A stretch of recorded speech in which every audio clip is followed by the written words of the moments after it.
The Greedy Friend's Betrayal. Part 11. The Courtroom Confrontation.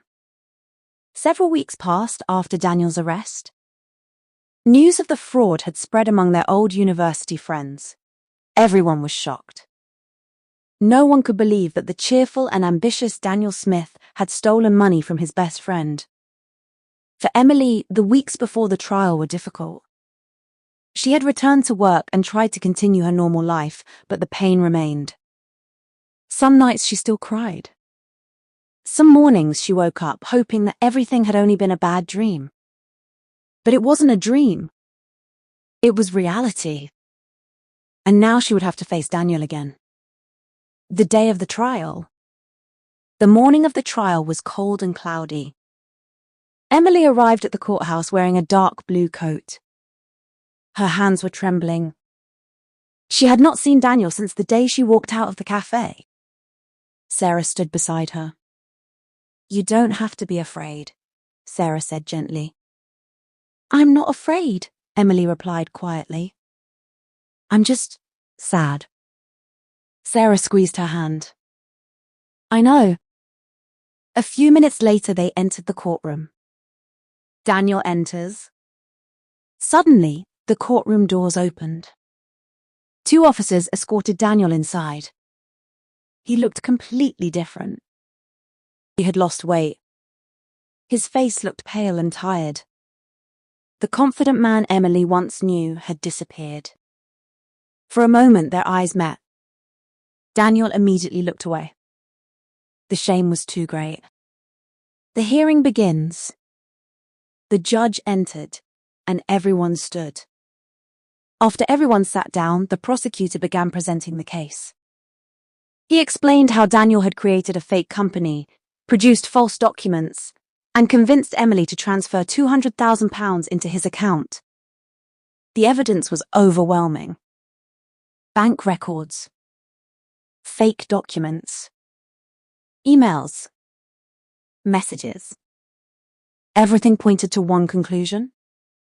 Daniel was guilty. Emily's testimony.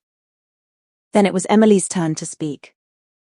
She walked slowly to the witness stand. The judge asked her to describe what had happened. Taking a deep breath, she began. "Daniel Smith was my best friend for many years."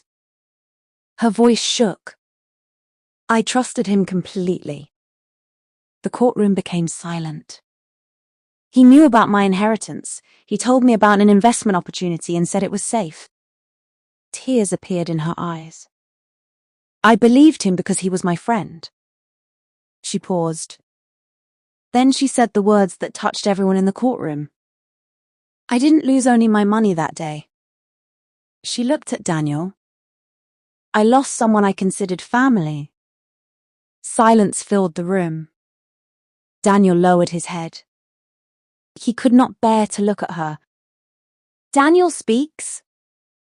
Finally, it was Daniel's turn. He slowly stood up. The judge asked, "Do you wish to say anything before sentencing?" Daniel looked at Emily. For several seconds he could not speak. Then he finally said, "I am guilty." The courtroom remained silent. "I betrayed the person who trusted me most." His voice trembled. "I let greed control my life." Tears filled his eyes. "I wish I could go back and change everything." He looked directly at Emily. "I'm sorry." Emily listened quietly. But some wounds are too deep for simple words. The judge's decision. The judge looked at Daniel carefully. "Mr. Smith, this was not a simple mistake." The courtroom remained silent. "You deliberately deceived your friend, stole a large amount of money, and attempted to avoid responsibility by fleeing." The judge paused. "Trust is one of the most valuable things in life. You abused that trust for personal gain."